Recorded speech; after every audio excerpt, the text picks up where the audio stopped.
अस्सलाम वालेकुम नाज़रीन, प्रोग्राम मंज़र पस मंज़र में आऊं आहियां तव्हांजो मेज़बान फ़हीम बबर। नाज़रीन, अॼु जेको प्रोग्राम में ॻाल्हि ॿोल कंदासीं त मुल्क जी जेका माशी सूरत हाल आहे उहा मुसलसल जेको आहे तमामु घणो मुतासिर थी रही आहे, तमामु घणो बदहाली जो शिकार थींदो पियो वञे मुल्क। ख़ासि तौर ते नज़र विझूं त जॾहिं खां पाकिस्तान तहरीक इंसाफ़ जी हुकूमत आई आहे त महांगाई जो हिकिड़ो तूफ़ान आहे जेको जंहिंजो थमजण जो, जंहिंजो रुकजण जो नालो ई न पियो वठे। असां अगरि थोरो पोयां वञूं 2-3 साल पहिरीं त जेका घी जी क़ीमत हुई, जेका ऑयल जी क़ीमत हुई, उहा 130 खां 140 रुपया फ़ी किलो ऑयल विकिरो थियो पिए। पर 3 सालनि खां पोइ अॼु जेका आज जी क़ीमत आहे उहा 350 रुपये खां वधीक आहे। अहिड़ी रीति असां अगरि पेट्रोल जे अघनि जी ॻाल्हि कयूं त जेको पेट्रोल कुझु अरसो अॻु 100 रुपया लीटर हूंदो हो त हाणे जेको आहे हिन वक़्तु 124 रुपया लीटर आहे। डॉलर जी क़ीमत वधी 170 रुपये ताईं वञी पहुती आहे। अहिड़ी रीति अगरि जे मुल्क में महांगाई जो तूफ़ान रहियो, अहिड़ी रीति मुसलसल जे महांगाई रही त मुल्क जी सूरत हाल किथे वञी बीहंदी। तमामु घणो मुआशी बहरान जो शिकार थींदो पियो वञे मुल्क। उन सां गॾोगॾु असांजा जेके ख़ासि तौर ते वाइट कॉलर्स माण्हू आहिनि, जेके ख़ासि तौर ते रोज़गार वारा माण्हू आहिनि, जेके रोज़ु कमाइनि, रोज़ु आणीनि, उन्हनि सां तमामु घणो मसइलो आहे। छो जो रोज़गार जो रेशो घटि थींदो पियो वञे, हिकिड़े पासे रोज़गार न आहे, माण्हू तमामु घणो बेरोज़गार आहिनि, त ॿिए पासे हुकूमत पारां ऐं जेको हीअ जेका महांगाई आहे उन ते कंट्रोल करण लाइ कंहिं बि क़िस्म जो जेको अमल दरामद न पियो कयो वञे। वज़ीर आज़म इमरान ख़ान साहब जो जेको पहिरीं नरेशन हो इलेक्शन खां पहिरीं त हिन मुल्क में महांगाई ते ज़ाब्तो आंदो वेंदो, करप्शन ते कंट्रोल कई वेंदी ऐं माण्हुनि जे लाइ रोज़गार जा ज़रिया पैदा कया वेंदा। पर बजाए हिन जे जो रोज़गार जा ज़रिया पैदा कया वञनि, केतिरनि ई खातनि मां माण्हुनि खे जेको आहे बेदख़ल बि कयो वियो आहे। बिज़नेस जी तमामु घणी सूरत हाल ख़राबु थींदी पई वञे। अहिड़ी रीति जेको बिज़नेस मेन तबिको आहे, वापारी माण्हू आहिनि, उहे बि तमामु घणो परेशान आहिनि, टैक्सिस जी भरमार आहे। अॼु ओके प्रोग्राम में कोशिशि कंदासीं त मुख़्तलिफ़ जेके मामला आहिनि उन ते ॻाल्हि ॿोल कयूं। मुआशी सूरत हाल कीअं बहितर थी सघे थी, ख़ासि तौर ते PTI गवर्नमेंट जो हिन वक़्तु कहिड़ो किरदारु आहे, उन सां गॾु बिज़नेस जी जेका सूरत हाल आहे उहा किथे वञी बीठी आहे। त असांखे जॉइन कयो आहे मुश्ताक मीरानी साहब, मुआशी माहिर आहिनि, सीनियर तजज़िया निगार आहिनि। उन सां गॾु अनीसा साहिबा सां गॾु आहिनि, PTI जी अॻुवान आहिनि। ऐं सैयद रिहान अली साहब असांखे जॉइन कयो आहे, बिज़नेसमैन बि आहिनि, CEO आहिनि ब्रोस जापान जा। तव्हां सभिनी महिमाननि जी वॾी महिरबानी। मीरानी साहब, तव्हां खां शुरू कंदासीं। पहिरीं त थोरो इहो नाज़रीन खे असांखे ॿुधाइजो त मुल्क जी सूरत हाल हिन वक़्तु बीठी वञी किथे आहे, GDP जी कहिड़ी शरह वञी बीठी आहे ऐं असां हिन वक़्तु बीठा किथे आहियूं? पहिरीं ॻाल्हि आहे त हीअ जेका कोविड हले थी, ओवरऑल सॼी दुनिया में बिज़नेस जेको आहे सो घटिजी वियो आहे। इहो पाण खे तस्लीम करणु घुरिजे। उन में जॾहिं वरी असां पाकिस्तान खे ॾिसूं था त ऑटोमेटिकली पाकिस्तान PTI जे अचण खां अॻु में ई बि ग़रीब हो। छो जो जंहिं जेतिरो ॾोह कयो हुजे ओतिरो हुनखे ॾिजे। माण्हू हरू भरू के माण्हू ज़ाती मुखालफ़त में या ज़ाती तसब में एग्ज़ेजरेट कंदा आहिनि। जॾहिं नवाज़ शरीफ़ अचूं था न त मुल्क ऑलरेडी ग़रीब हो न, ऑलरेडी सॼे पाकिस्तान में बेरोज़गारी हुई। मिसाल जे तौर 10 साल पीपल्स पार्टी जो हुई त उते उन ज़माने में तव्हांखे सभिनी खे ख़बर हुई त बेरोज़गारी आहे, गुरबत आहे ऐं रोड रस्ता सही न आहिनि। हिन में पुराणे में ऐं PTI जे में उहो साफ़ आहे त हिन क्लेम घणा कया। इमरान ख़ान एतिरा क्लेम कया आहिनि, एतिरा कलाम कया आहिनि जो हू पंहिंजी ज़बान मां वीचारो फासी पियो आहे। मसलन हुननि इहो चयो त भई मूं वटि 200 जेके आहिनि सो इकोनॉमिस्ट आहिनि। जॾहिं चओ था त 200 इकोनॉमिस्ट आहिनि त इकोनॉमिस्ट खे सॼी ख़बर हूंदी आहे त मुल्क जी सूरत हाल छा आहे। जंहिं ॾींहुं हुन हुकूमत वरिती आहे उन ई ॾींहुं यकदमि हुन रड़ियूं करणु शुरू कयो आहे त मुल्क जी हालत ख़राब हुई। आर्टिफिशियल जेको आहे सो डॉलर हेठि पियो थिए, अर्ज़ में थियणु मथे घणो घुरिजे ई घुरिजे। इहा हुन ते इसाक़ डार ते जेको आहे सो इल्ज़ाम पियो हणे त हुन ग़लति नमूने सां कयो।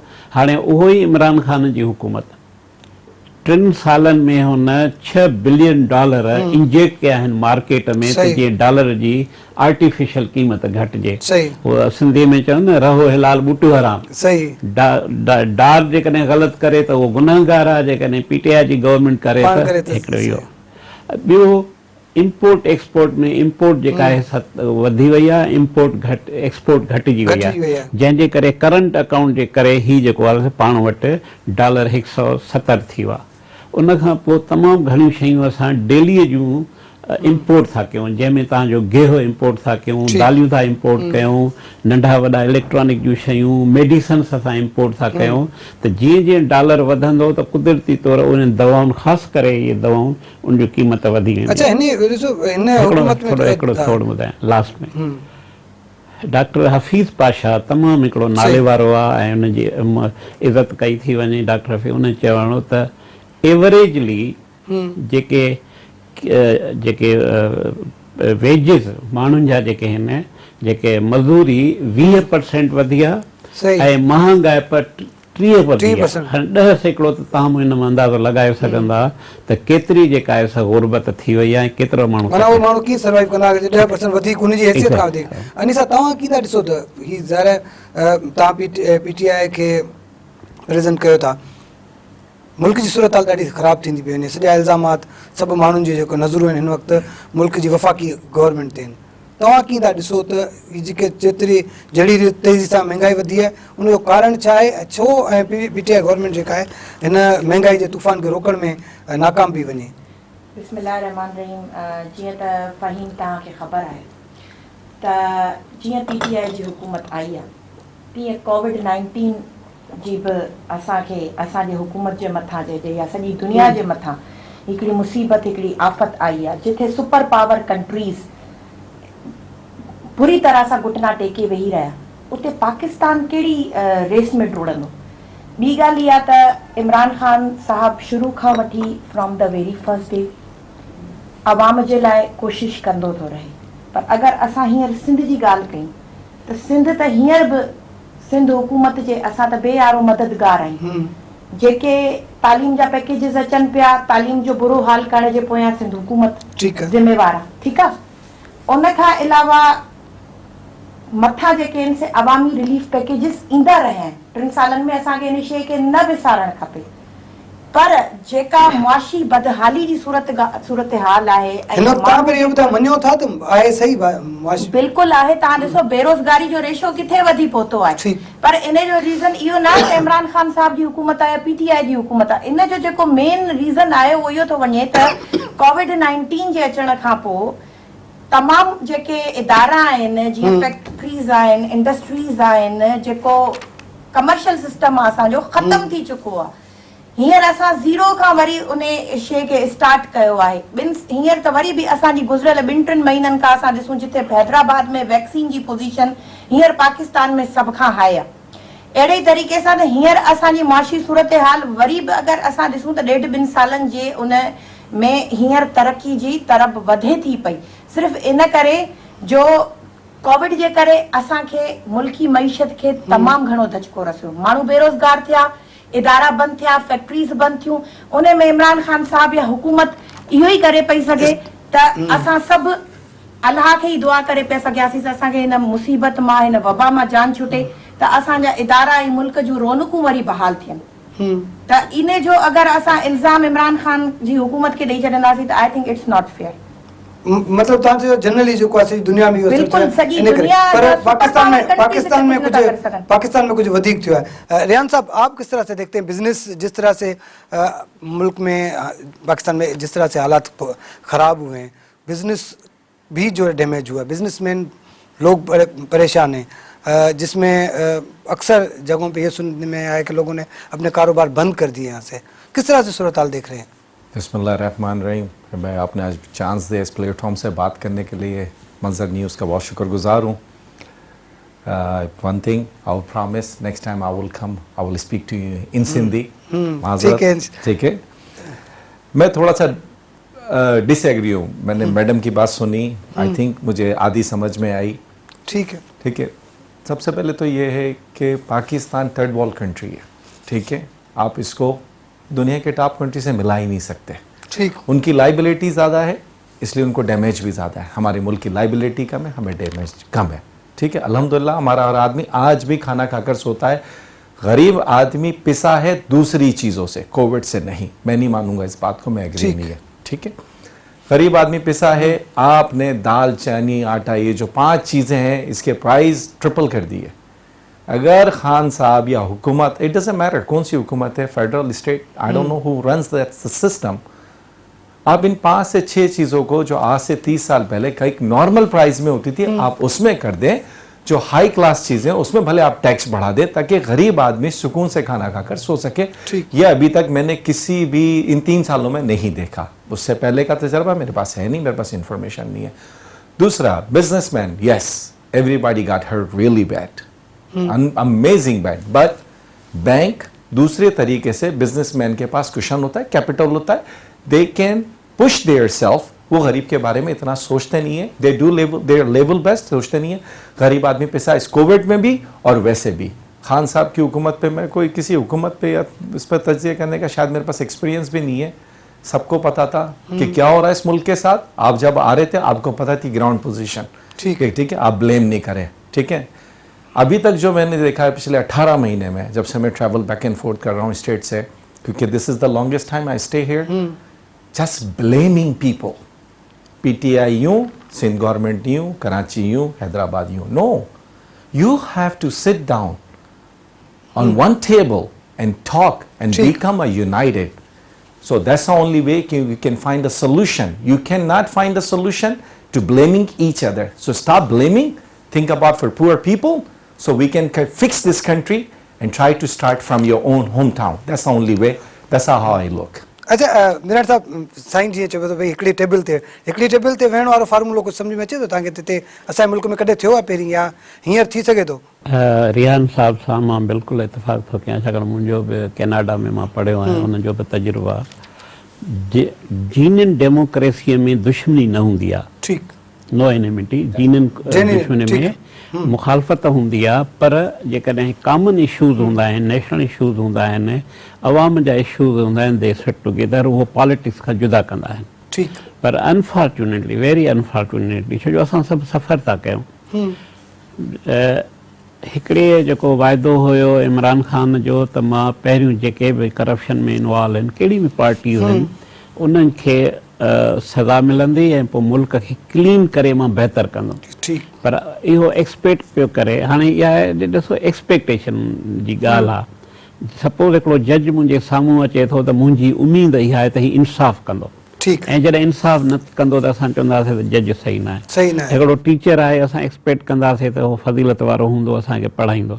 इमरान ख़ान मां वरी थो चाहियां त असांखे एॾियूं त एक्सपेक्टेशन वधायूं जो असां फील कयोसीं त जीअं ई हुकूमत में हूंदो पाकिस्तान जन्नत हूंदो। ज़रूरु न त गुरबत ख़तमु थिए, इंसाफ़ हूंदो। पर अनफॉर्चुनेटली 4 जेके सूबा आहिनि पाणीअ ते पिया था वड़नि, 4 सूबा जेके फाइनेंस ते था वड़नि, 4 सूबा मुख़्तलिफ़ शयुनि ते था वड़नि, ऐं लॻे ईअं थो त ख़ुदि इमरान जी हुकूमत खे जो आउट ऑफ कंट्रोल आहे। जीअं चवनि था CNN, मां कोन ॿुधो आहे त इमरान ख़ान सिर्फ़ु इस्लामाबाद जे मेयर खां बि वधीक हुनजी ताक़त न आहे।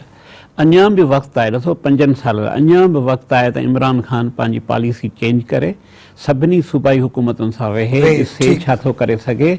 ऐं जॾहिं हू कोऑपरेशन वठंदो न, सहकार वठंदो, त उनजो फ़ाइदो असांखे आहे। पर जेकॾहिं हू सहकार नथो वठे त पोइ इहा थींदी दुश्मनी, ऐं दुश्मनी छा थींदो एंड में? जॾहिं 2 सालनि खां पोइ इलेक्शन थींदी, इलेक्शन में ख़बर पए त माण्हू कंहिंखे किथे था मैंडेट ॾियनि। पर हिन वक़्तु पाकिस्तान में कन्फ्लिक्ट ऐं झगड़े जी सूरत हाल आहे, ऐं झगड़े में कॾहिं बि मुआशात तरक़ी कोन कंदी, झगड़े में कॾहिं बि माण्हुनि खे इंसाफ़ न मिलंदो, झगड़े में कोई, छो झगड़ो माना हर जॻह ते तव्हां दुश्मनी था कयो।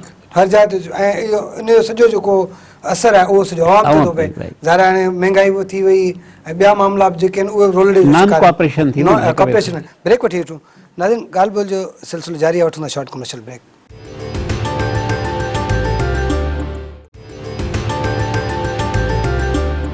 वेलकम बैक नाज़रीन, प्रोग्राम मंज़र पस मंज़र में ॻाल्हि ॿोल जो सिलसिलो जारी आहे। इन सां ब्रेक खां पहिरीं मुश्ताक साहब जेका ॻाल्हि कई, ॾाढी सुठी ॻाल्हि कई त भई वेहणु खपे, मसइले जो हल करणु खपे, मसइले जो हल वेही करे।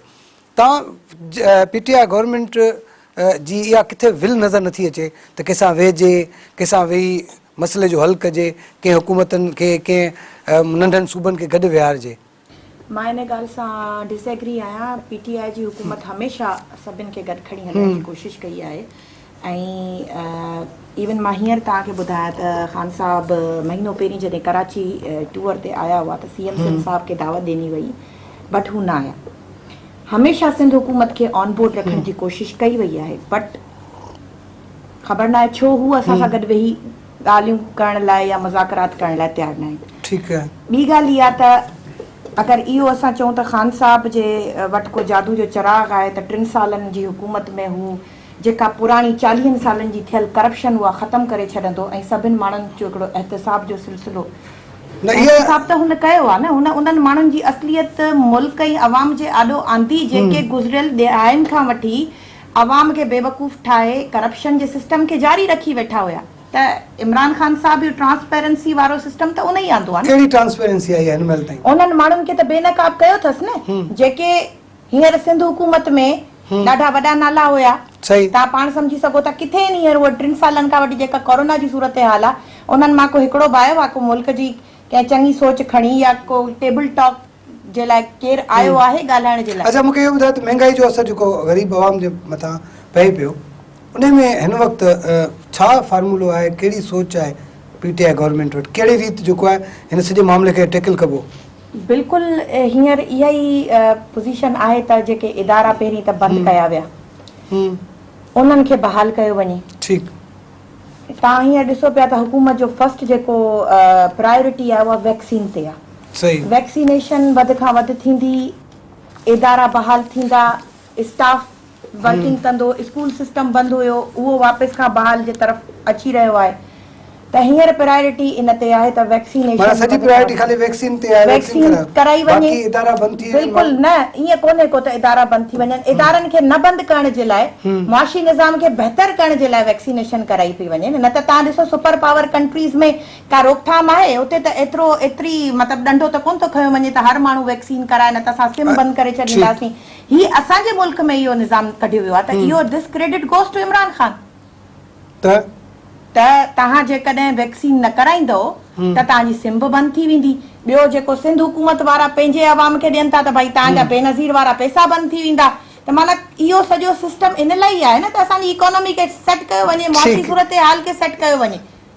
इदारा बंदि न थियनि ऑब्वियसली इहो माण्हुनि खे रिलीफ ॾियण जे लाइ कयो पियो वञे न।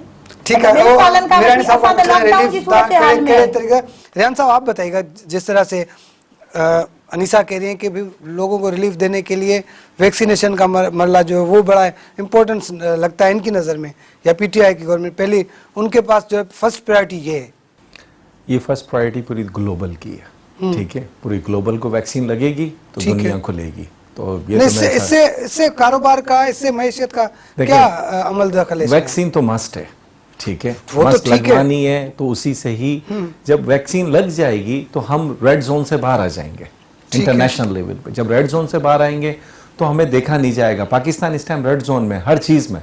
ठीक है, इकोनॉमी हो गई, हर चीज, हमारा मुल्क सेफ है, सब कुछ है। मैं ट्रैवल करता हूँ, आता जाता हूँ, लेकिन न्यूज में बनाया गया हुआ इंटरनेशनल। कोरोना से अगर हम बाहर आते हैं, मैं इस बात से थोड़ा सा अनीसा की एग्री करूंगा कि जब ये सिम वाली बात आई थी और जो कार्ड्स वगैरह ब्लॉक किए गए थे, इसको इंटरनेशनल लेवल पे मेरे भी कुछ दोस्त हैं, मैंने बात की तो उन्होंने बोला जीनियस आइडिया है यार, we never thought about that.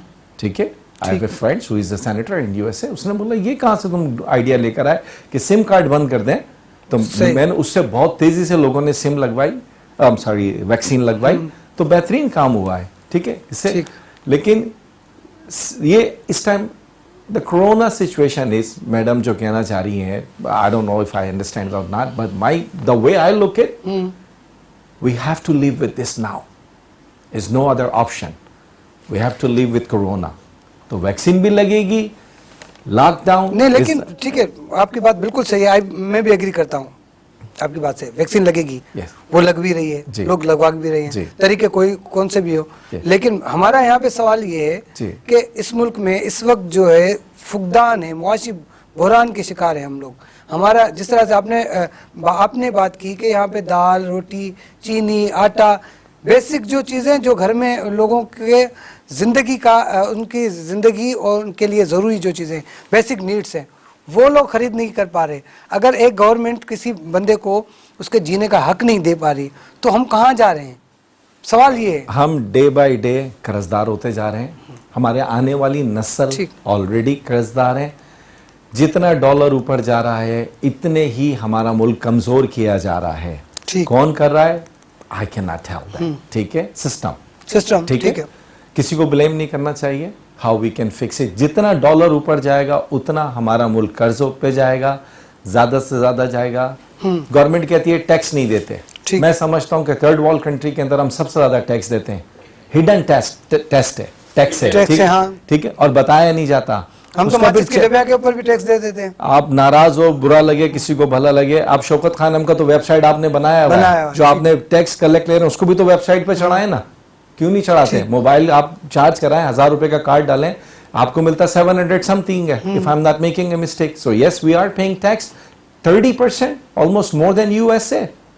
आप कैसे बोल सकते हैं आप टैक्स नहीं कर रहे? अगर हम टैक्स नहीं पे कर रहे होते तो हम इतना बड़ा मुल्क लेके चल नहीं रहे होते. 5 चीजें आप गरीब आदमी की पहले सस्ती करें. सबसे आसान काम था नहीं क्या पहले? ये आज से 30-40 ईयर्स पहले था ना. आप ही मिसाल देते हैं ना खान साहब कि पीछे हमारा 60-70s में कंट्री ऐसा था वैसा था. गरीब आदमी, सबसे पहले आपने गरीब आदमी को सिक्योर करना है, जो हमारी 75% पॉपुलेशन है इस वक्त.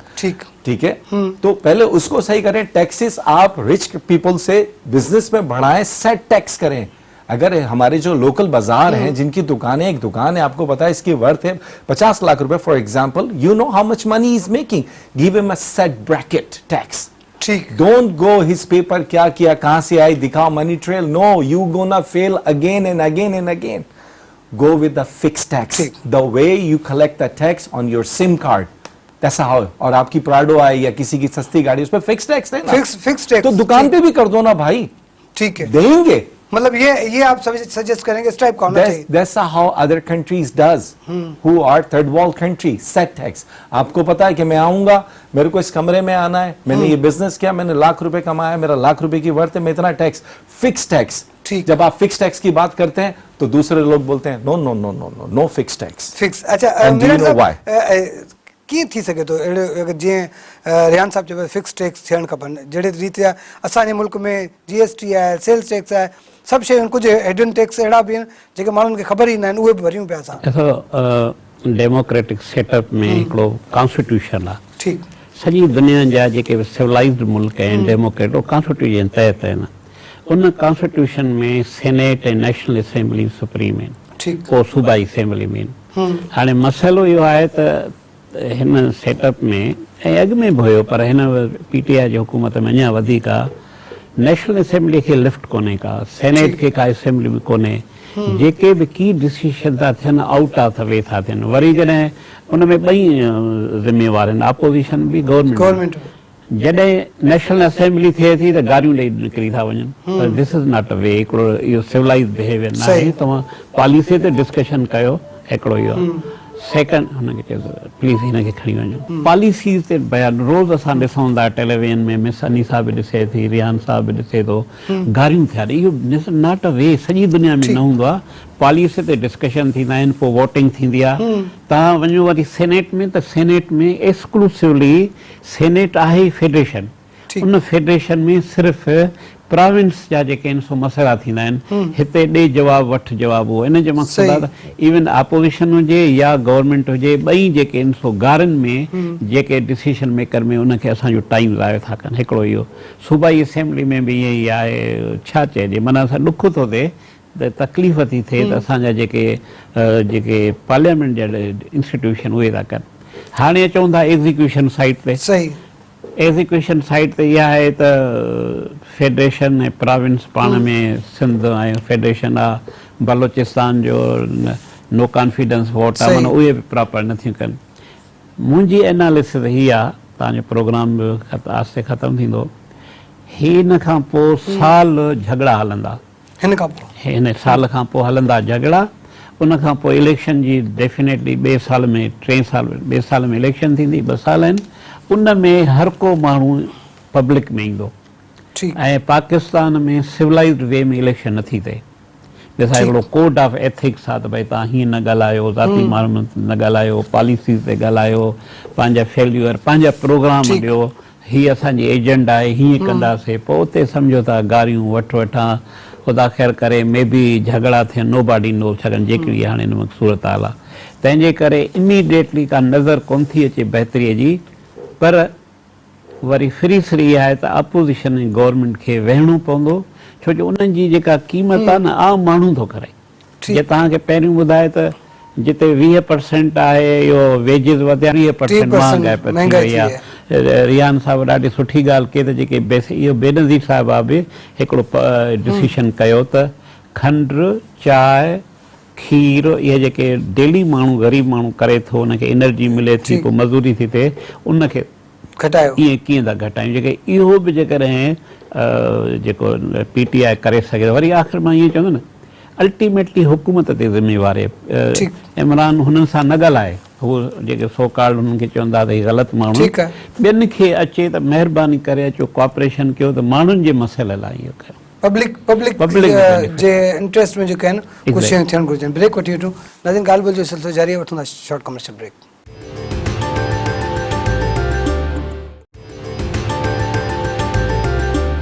वेलकम बैक नाज़रीन, प्रोग्राम मंज़र पस मंज़र में ॻाल्हि ॿोल जो सिलसिलो जारी आहे। भेण साहब ब्रेक खां पहिरीं तव्हां चयो पिया त हाणे टाइम थोरो बचियो आहे, थोरो सजेशन थोरी ॾेई वञो त इहा ई सजेशन आहे त कॉन्स्टिट्यूशन मुताबिक़ मुल्क खे हलायो।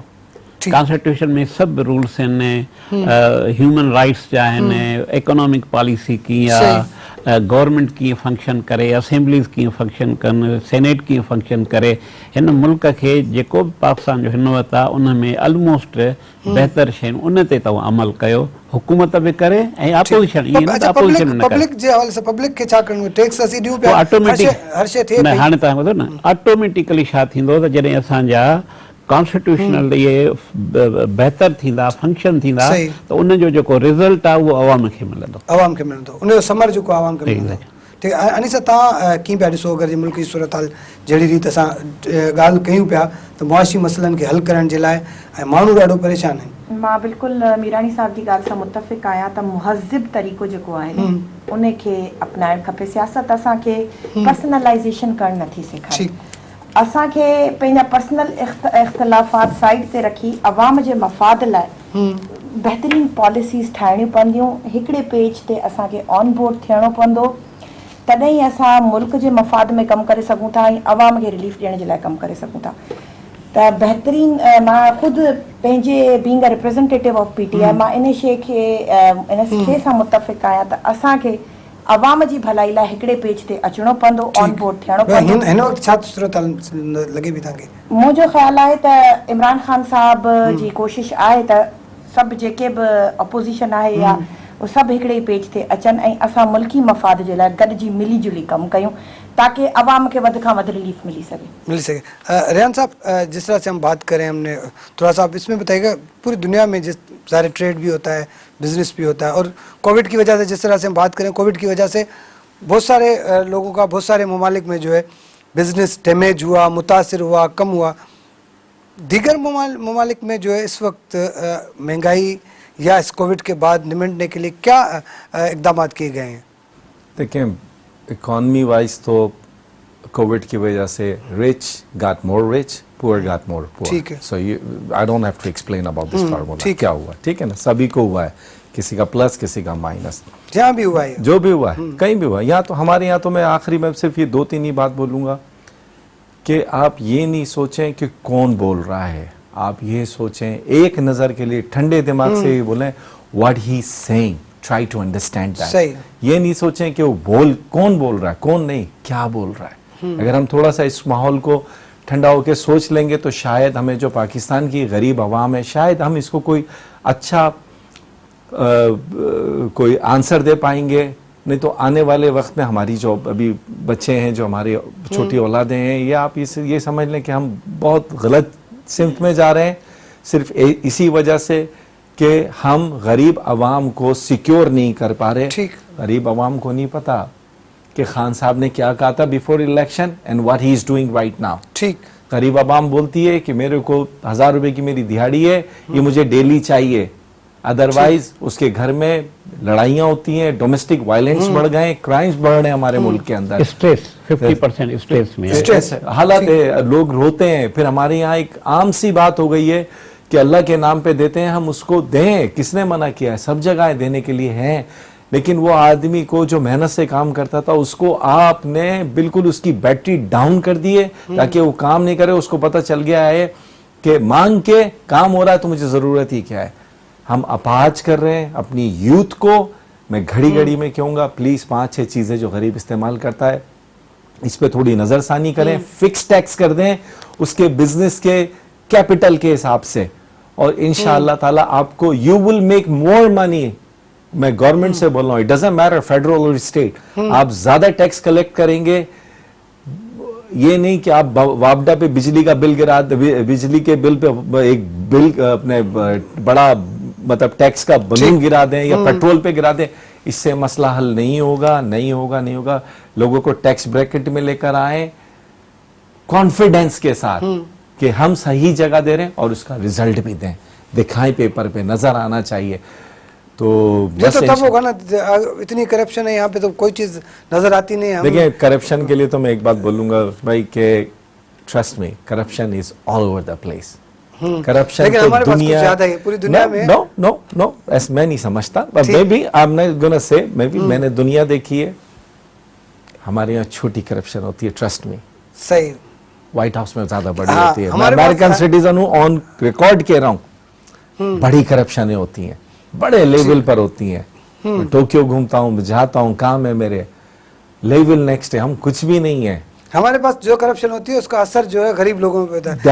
That's the point. हमें गरीब आवाम को सुकून दे दें, अभी के लिए भी और आखिरत के लिए भी, प्लीज प्लीज प्लीज। सर साईं आखिर ॾाढी सुठी ॻाल्हि आहे, करप्शन त जिते किथे आहे, पर गरीब आवाम खे रिलीफ वारी जेका ॻाल्हि आहे। रिहान साहब जंहिं मुल्क जो शहरी आहे उते नॉर्मली सोशल डेमोक्रेसी जो कंसेप्ट आहे। सोशल डेमोक्रेसी आहे त हिकिड़े तबिके खां जेके हेठि गरीब आहिनि, बेरोज़गार आहिनि, उन्हनि खे तव्हां डायरेक्ट एड कयो, रोज़गार कयो, उन्हनि जूं क़ीमतूं तव्हां घटायो, मथे तबिके ते तव्हां टैक्स कयो, उन्हनि जा फ्री अचो। इन जे करे तव्हां जापान वञो, स्वीडन वञो, नॉर्वे वञो, फ्रांस वञो, इंग्लैंड वञो, मोर आर लेस इन खे सोशल डेमोक्रेटिक सिस्टम आहे, ठीकु आहे।